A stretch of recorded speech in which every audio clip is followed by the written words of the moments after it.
Baik, Assalamualaikum warahmatullahi wabarakatuh. Semua sudah bersedia? Malam ini saya ingin menceritakan satu lagi topik yang saya kira hampir 80% daripada kita tak tahu. Jadi termasuklah saya juga dah belajar benda ni, tapi cuma tak mengharapkan dia mendapat satu sambutan di luar negara. Sebenarnya mereka sudah banyak menceritakan bukan sambutan yang positif, tapi sambutan yang agak rebellious. Tak rebellious, maksudnya banyak penyesalan daripada manfaat. Jadi anda sekalian tolong dengar dan ambil nota ni dan cerita pada anak-anak kita. Semoga bila kita tak ada besok, mereka dapat memperjuangkan lagi apa yang tengah permodenan jalankan semua projek-projek mereka tanpa kita sedari. Yang ni 70 tahun dahulu mereka sudah tahu yang kes ini adalah kes yang akan membawa bahaya kepada ramai rakyat seluruh dunia, termasuk bukan manusia saja, bahkan binatang dan juga ni tumbuh-tumbuhan, minum-minuman, hampir semua sekali. Saya sekejap lagi nak cerita, sebenarnya kita dah masuk bahan-bahan kimia ni dah lama dalam badan kita sejak kita dilahirkan, bahkan dalam perut ibu lagi. Kalau salah-salah bulan dia dah masuk. Sampai macam tu sekali. 70 tahun dahulu secara tidak sengaja satu gergasi besar company kimia yang membuat bahan-bahan kimia namanya DuPont. Pernah dengar DuPont?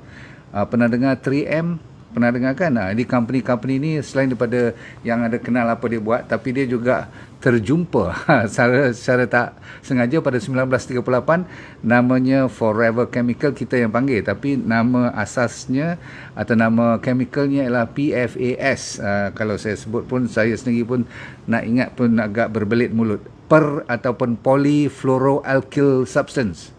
Itu yang dinamakan secara ringkas, you ingat PFAS. Boleh? Ingat lagi sekali, PFAS.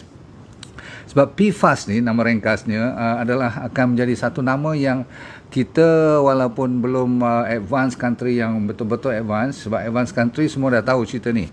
So kita kena belajar sebab chemical ni atau kimia ni adalah satu chemical yang tak akan lupus kalau orang kata selama-lamanya pun boleh. Sebab ada kajian mengatakan paling minima 70 tahun baru dia nak lupus setengah daripada macam plastik juga. Ingat tak, plastik tu sampai berapa ratus tahun tu tak? Itu pun satu gejala lain pula, satu masalah lain. Tapi ditambah pula dengan cerita yang lebih halus yang you tak sedar, saya tak sedar. Sebab apa? Dia dulu-dulu lagi dijumpa dalam satu pembuatan Teflon. Pernah dengar Teflon? Sebab tu saya pernah buat cerita pada anda sekalian yang menjadi agak orang kata apa, macam kontroversi kan. Banyak orang kata, dok, macam mana saya punya periuk ni, macam mana. Kita habiskan cerita. Memang asal usulnya inilah dia, antara DuPont punya keluaran dulu, satu bahan yang boleh lawan panas, yang tak akan lekat. Dia Teflon, lepas tu dijual untuk orang bomber ni, yang lawan api ni, faham tak? Firefighter. Jadi abang-abang bomber kita tu, kalau masa dia orang training tu saja dah cukup. Bila keluar buih tu, dia punya foam tu bila dia tembak kan, itu foam tu semua tu ada bahan-bahan yang dipanggil PFAS ni. Sebab dia boleh lawan api pun. Lawan api boleh, lawan air boleh, lawan matahari boleh. Jarang-jarang ada bahan-bahan di dunia ni yang boleh lawan 3 sekali. Selalunya kalau dia tak tahan ataupun dia boleh tahan dengan air, dia tak boleh tahan dengan api. Kalau boleh tahan dengan api, dia tak boleh tahan dengan panas yang terik matahari ataupun masalah-masalah seperti apa saya kata tadi, air. Okey, so anda kena tahu kalau kita pakai raincoat, pakai baju hujan tu, yang lawan hujan tu, bila air tak orang kata apa, dia waterproof semua tu. Jadi kalau waterproof dan sebagainya, bahaya. You kena tahu lagi sekali apa saja yang boleh lawan api, apa saja yang boleh lawan air, kilas air, atau lawan matahari, kilas matahari, macam sunscreen, macam kita pakai inilah makeup dan sebagainya yang lawan air, lawan matahari. Ingat tak? Jadi ini semua sebenarnya akan menyebabkan, dengar, nombor 1, kanser. cukup lah. Kalau saya berhenti dekat ni pun cukup. Sebab saya, pasal apa saya teruja sangat, sama ada you minat tak minat tentang topik ni, saya amat minat. Sebab apa?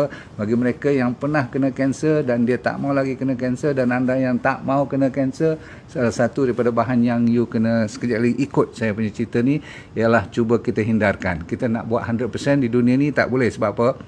Industri satu dunia banyak pakai bahan-bahan PFAS ni. Sebab apa? Kalau saya cerita pada anda, dia ada dalam air pun. Sebab apa? Dalam PFAS ni ada dinamakan karbon dengan fluorine. Pernah dengar?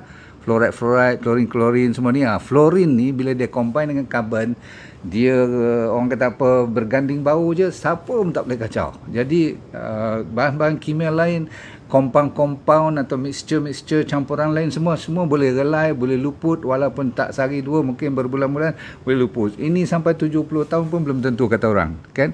Sebab ni baru dijumpa lebih kurang 70 tahun dahulu, masih lagi hidup bahan-bahan yang masuk dalam air. So dalam air boleh jumpa benda ni.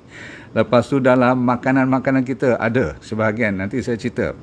Karpet kita yang kadang-kadang kita tuang, kan, kalau masalah tu dia orang kata kalau jatuh wine dia tu tak lekat kat karpet lah, ni. Tapi kita kalau jatuh susu ke jatuh air kat atas karpet kita, kan kita risau. No, kalau dia sapu ataupun dia campur dengan PFAS ni, no problem.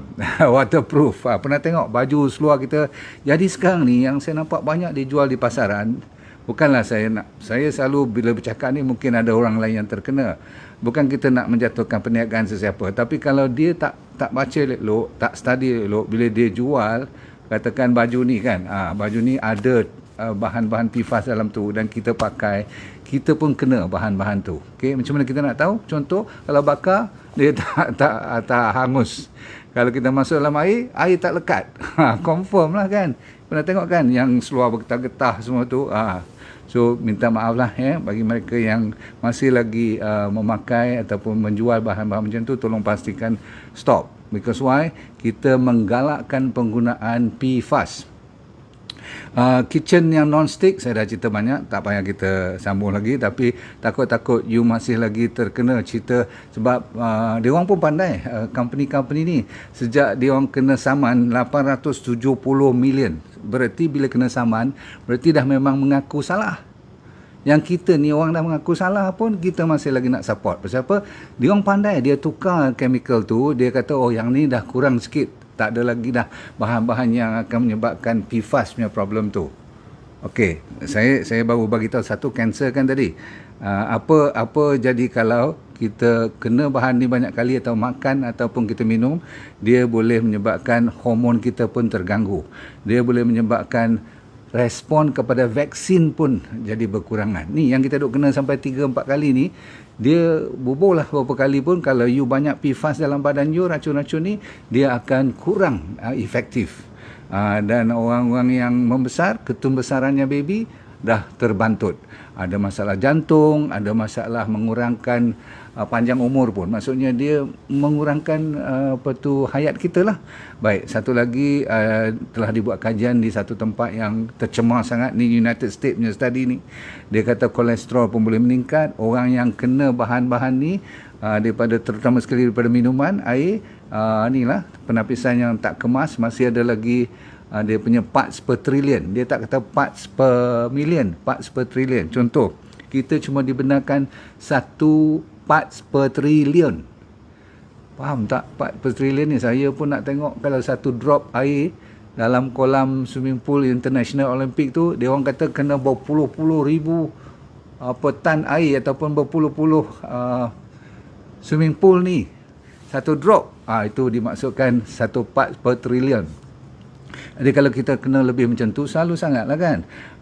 Boleh kena colitis, sakit perut, boleh kena masalah thyroid, masalah imun, masalah apa lagi, hormon saya dah cerita tadi, testis cancer, very easy. Kidney cancer, liver problem, masalah kelahiran baby yang cacat. Oh patutlah sekarang ni ramai, sehingga kan dia kata yang learning ability, nak budak-budak nak jadi bijak tak boleh.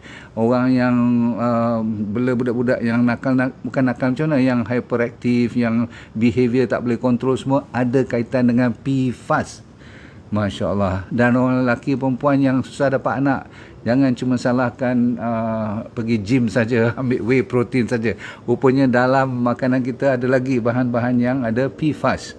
Jadi sperm count semua tu menjadi haru biru. Pregnancy susah mendapat zuriat. Masya Allah. Okey, apa lagi yang kita nak? Blood pressure naik waktu pregnancy pun disebabkan oleh PFAS ni.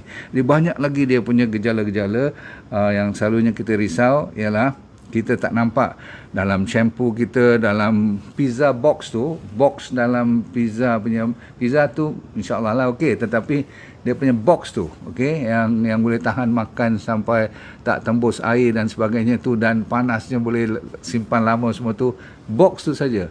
Kalau di overseas orang ambil microwave punya popcorn, tahu tak, dalam plastik tu boleh letak dalam microwave, bagi meletup-letup kan kau ambil kau makan. Plastik tu dengan makanan tu lingkup kita. Contoh, lagi ada varnish, tahu kalau kita buat shellac dan sebagainya, cat-cat, dental floss, bahan tu yang kita pakai tu. Okey, ada lagi lah, banyak lagi, tetapi kalau you tengok sampai ke makeup, sampai ke leather ni,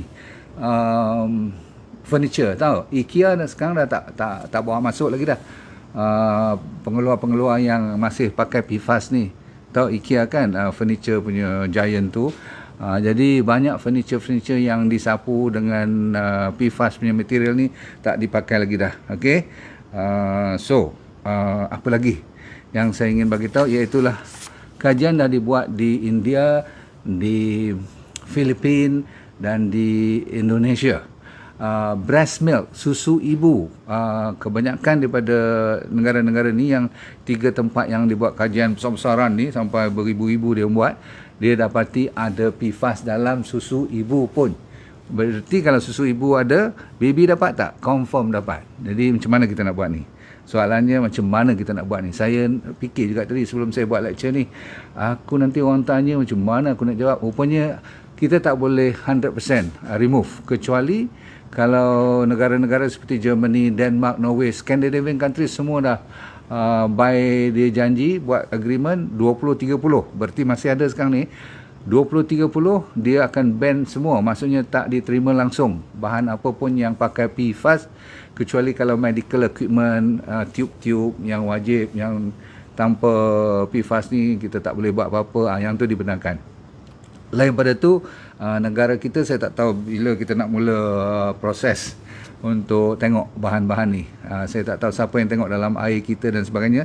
Sebab tu dalam saya buatkan RX water tu pun untuk tujuan untuk pakai carbon. Salah satu daripada caranya ialah ada carbon filter dan filter-filter yang lebih berkuasa lah untuk mengawal.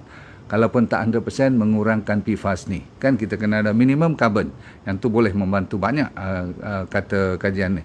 Nombor 2, kalau saya tu pakai tanah liat, pakai kristal, pakai batu-batu untuk meningkatkan balik tenaga. Habis air kita sebenarnya dah dikacau, selain daripada masalah klorin dan sebagainya, itu satu cerita. Jadi PFAS ni lebih kuat.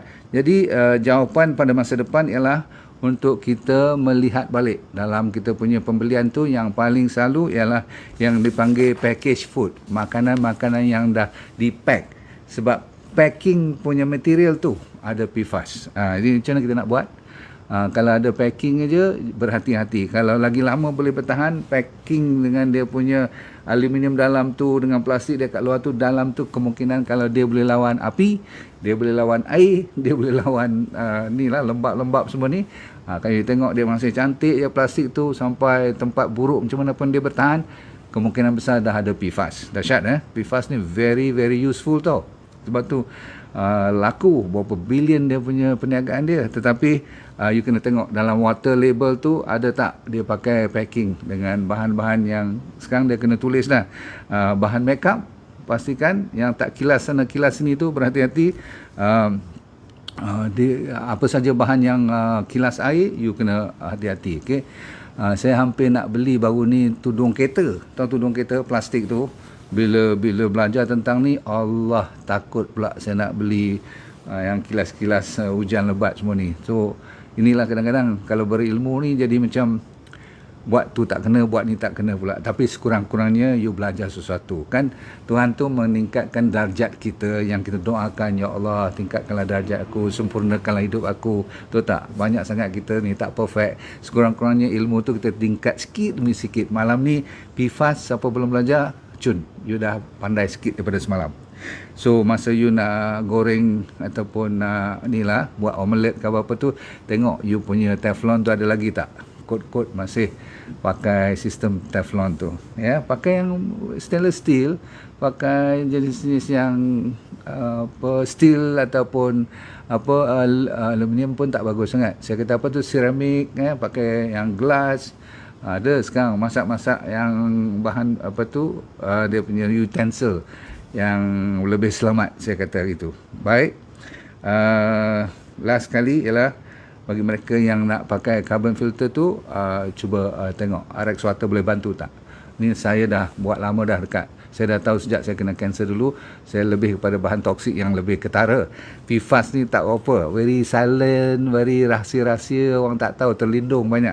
Di malam ni kita keluarkan, lagi patutlah kita kenalkan balik.